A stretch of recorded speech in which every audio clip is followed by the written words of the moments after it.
second chapter, which is the basic problems of economics and the economic systems. And this chapter is a very basic one, and we will not go to it very elaborately. We will do it in a brief way. So let's start. Okay, today we will start the next chapter, or the second chapter of class 11 economics, which is economic problems and economic systems. Okay, first, when we will see this economic problems, the first term, that is relative scarcity. Okay, ফার্স্টে চ্যাপ্টারটা যখন আমরা লাস্টে করেছিলাম, সেই চ্যাপ্টারটার প্রথম যেটা আমি বলেছিলাম সেটা হচ্ছে যে man has unlimited wants, as man is a social animal, but limited resources, I mean income is limited, but wants and desire are unlimited. So you cannot fulfill all your wishes with your limited income. So in this case, you have to understand what wishes or what desires you want to fulfill as in a priority basis. So in this case, we can say all the countries have different resources. All the countries have limited resources, and scarcity of resource is not same in all the countries. Like some countries can have labor scarcity, some countries have capital scarcity, like it depends. So in that case, we can say a country must start its production by taking into mind or taking into consideration the scarcity of what it has not. So we can say if a country which is very rich in labor supply, suppose, in that case we can say the country should invest, or the country should start a production process which is labor intensive. Suppose a country doesn't have labor supply properly, but a very good capital supply. So in that case, we should the country should take in mind or take into consideration that it should start its production process in a capital intensive process. So in that case, the country should take into consideration that which type of production process it wants to adapt. Okay, so relative scarcity is that scarcity which is not actually same for all the countries. Some country has like labor scarcity, some country has capital scarcity, some country may have the technological development scarcity. Different countries have different relative scarcity. Okay.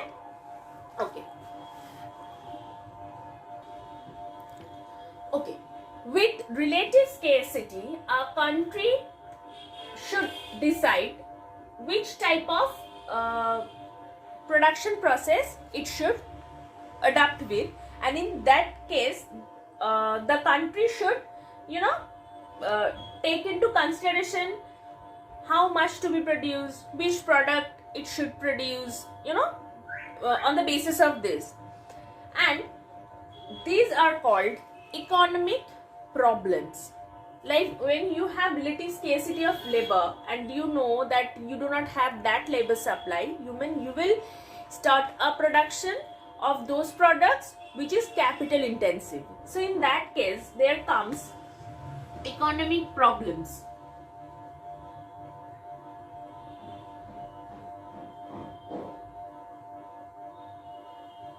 Okay.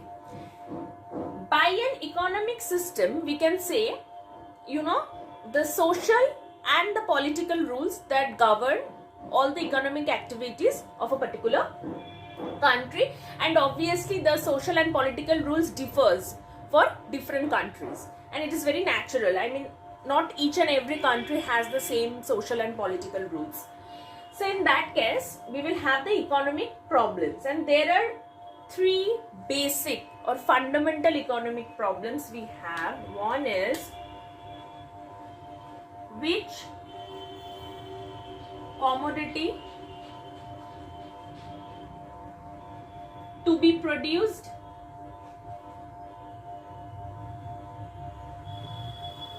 and how much to produce.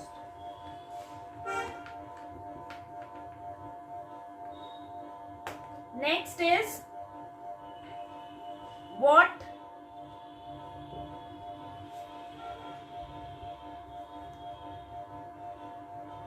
no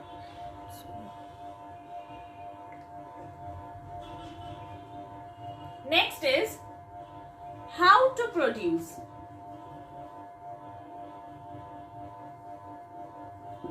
And the third one is for whom to produce.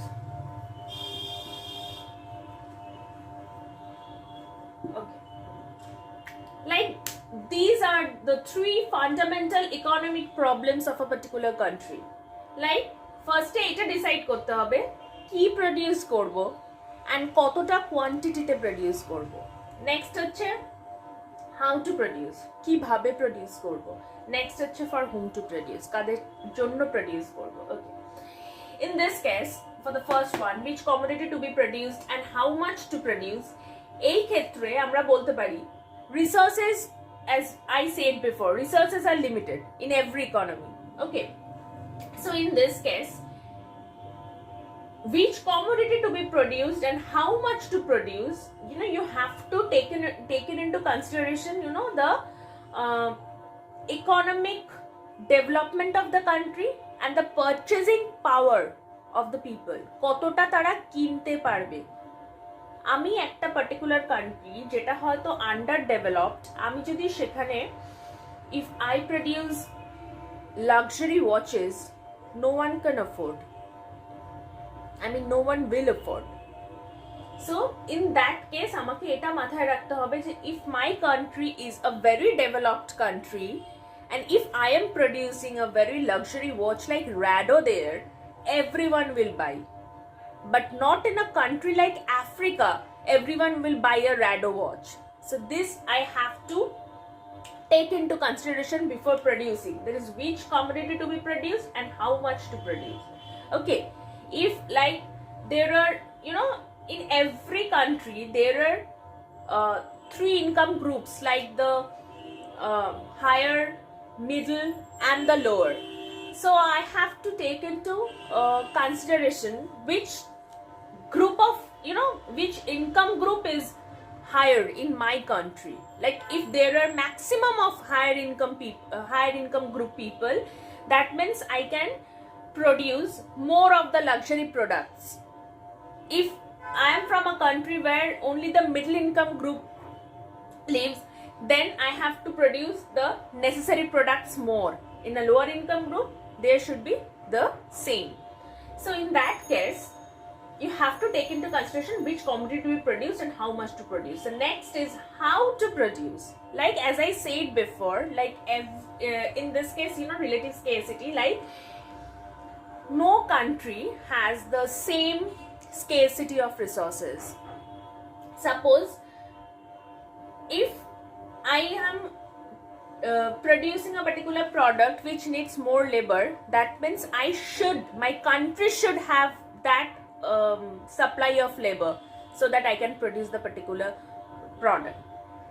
If my country does not have proper labor supply, if I have the capital supply more, then I have to start a production process which is capital intensive.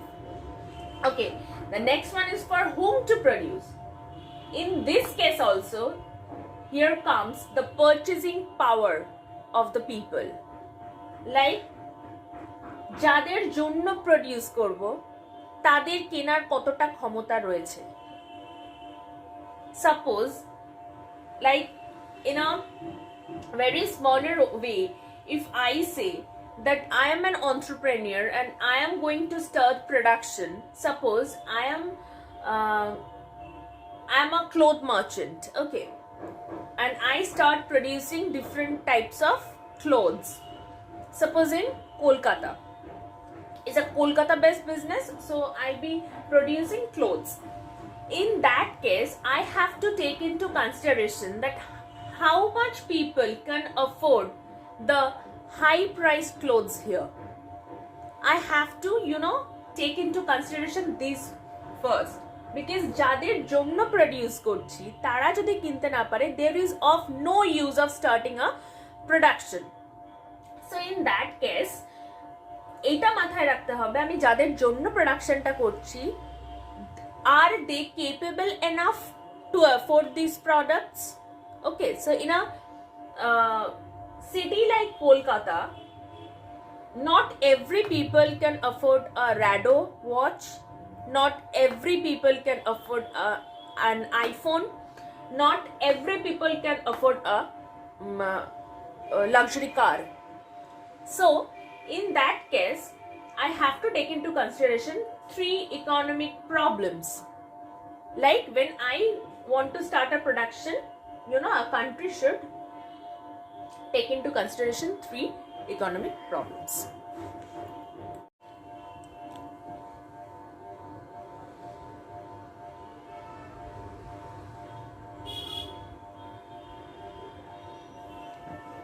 Okay, our next topics is 6 social goals. One is efficiency. Okay. To start a production, we need to take in, we will have to be taken into consideration while solving the 3 basic economic problems faced by an economy. And these 6 social goals are, very important in meeting those economic problems. So in that case, first one is efficiency. In case of efficiency, we can say that, resources are limited, as we all know. So efficient utilization of resources is very, very important in an economy. Like, the limited resources will have to be utilized in such a manner so that proper production of the commodities can be done. Okay, so in that case, efficient utilization of resources occurs, when it is not possible to increase the production of the commodities. Like, if I have only suppose the 10 units of oranges, and I have to make orange juice out of it, I will have to make sure that the maximum number of orange juice bottles I can have from this 10 units of oranges. Like, I have limited resource, I have limited oranges. So when I'll start to produce, I have to take into consideration that I have to produce the maximum number of orange bottles that can be achieved from this 10 units of oranges. This is called efficiency. Next one is equity. Equity means,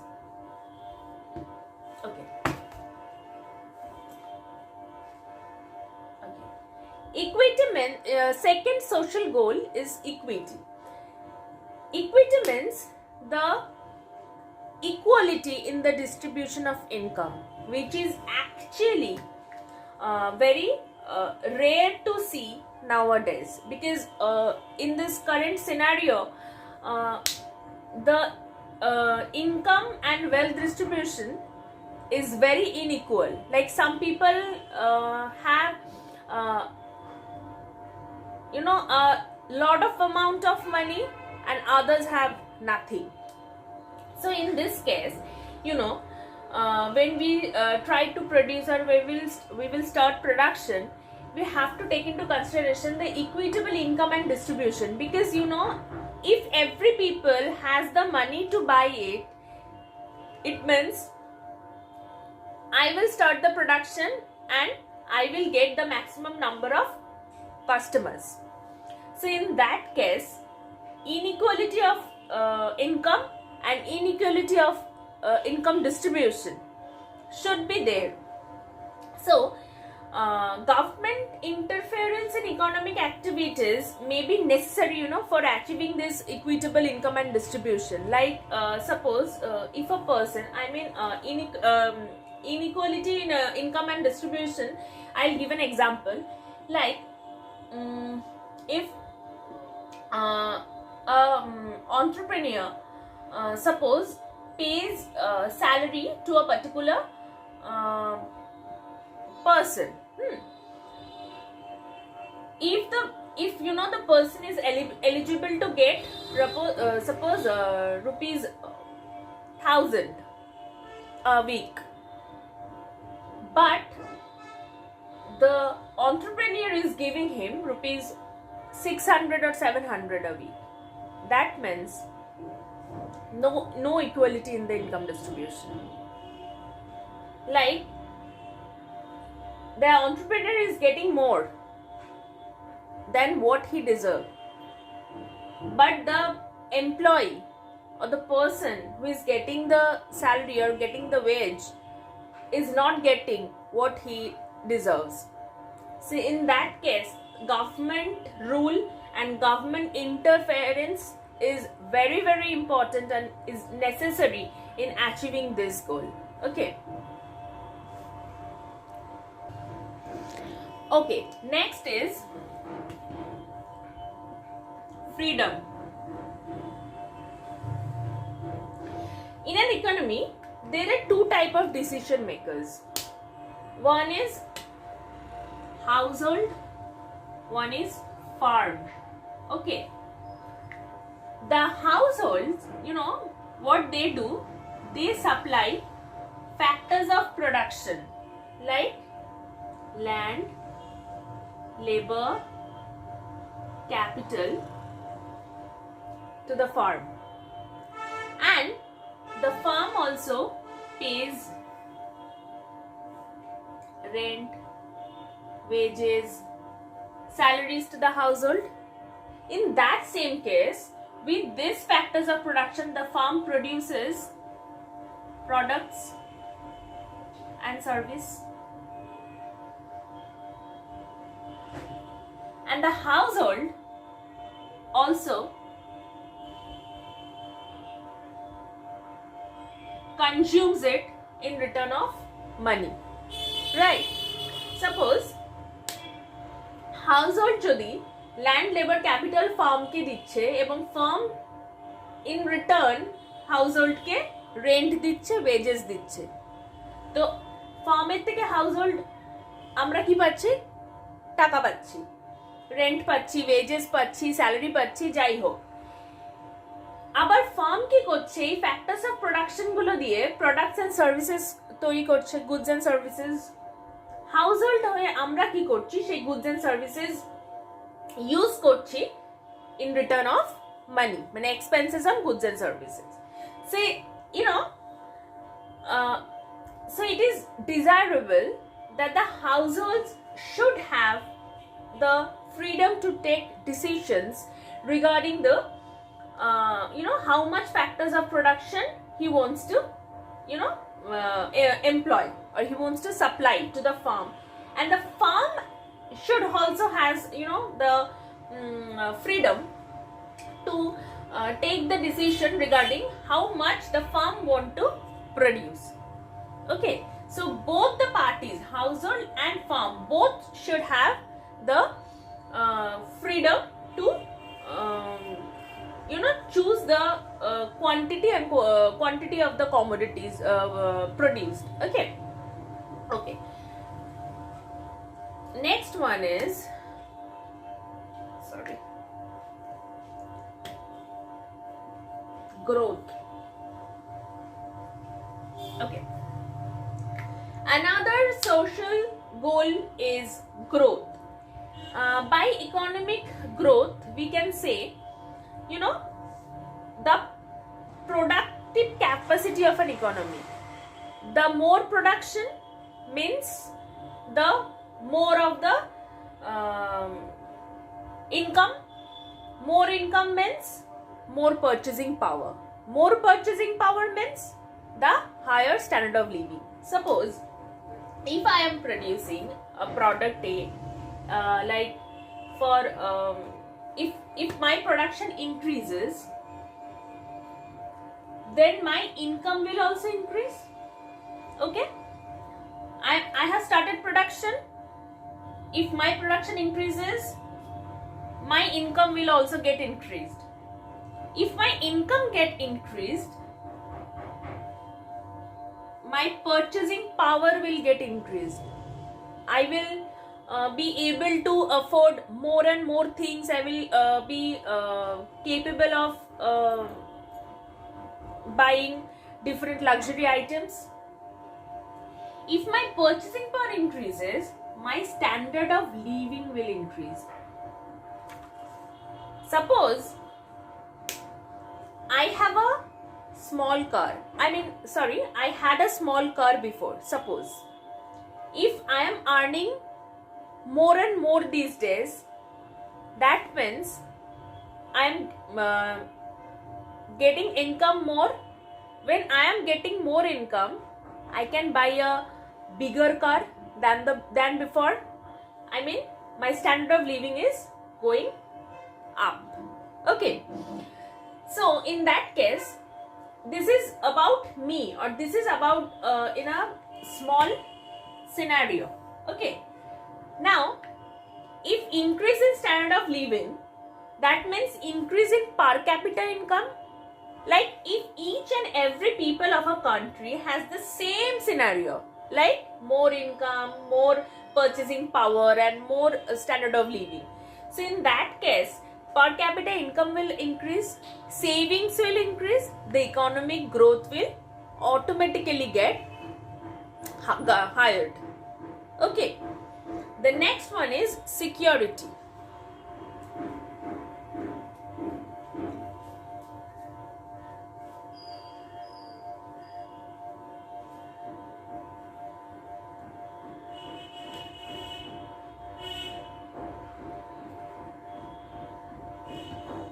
Okay. Security hoche, there are two type of security. One is foreign aggression and another one is economic security.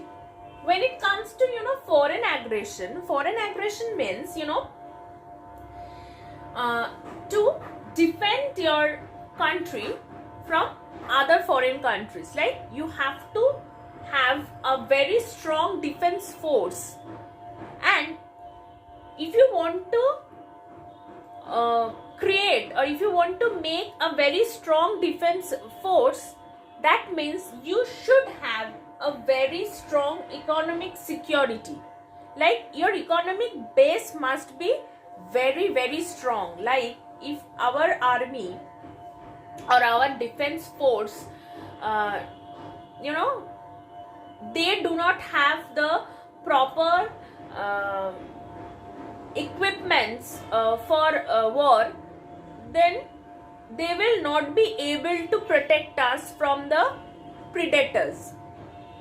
So in that case, we can say, if our economic base is very strong, we have the proper money to get them well equipped for the war. So for that only, we can say our economic base should be very strong to make them well equipped and make them protect us from foreign aggression. And on the other hand, in case of economic base or economic security means for removing, or we can say at least decreasing number of poverty and unemployment, which is actually very common in countries like us. In like, we are a developing country. India is a developing country, it's not developed. So that is why underemployment, unemployment and poverty is very common in India. So in case of economic security, which can only be offered for ensuring right to food, right to employment and right to shelter, these three should be taken into consideration for economic security. Okay, the next one is stability.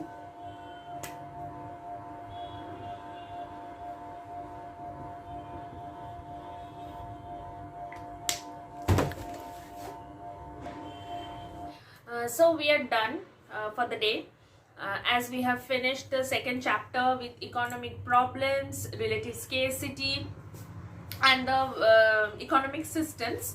So we have completed the second chapter as well. So if you have any doubts or any queries related to this chapter, please write it down in the comment section so that I can answer your doubts and I can answer your questions. So thank you very much for watching, and thank you for supporting me in this way. And please do not forget to like, share and subscribe my channel. Thank you.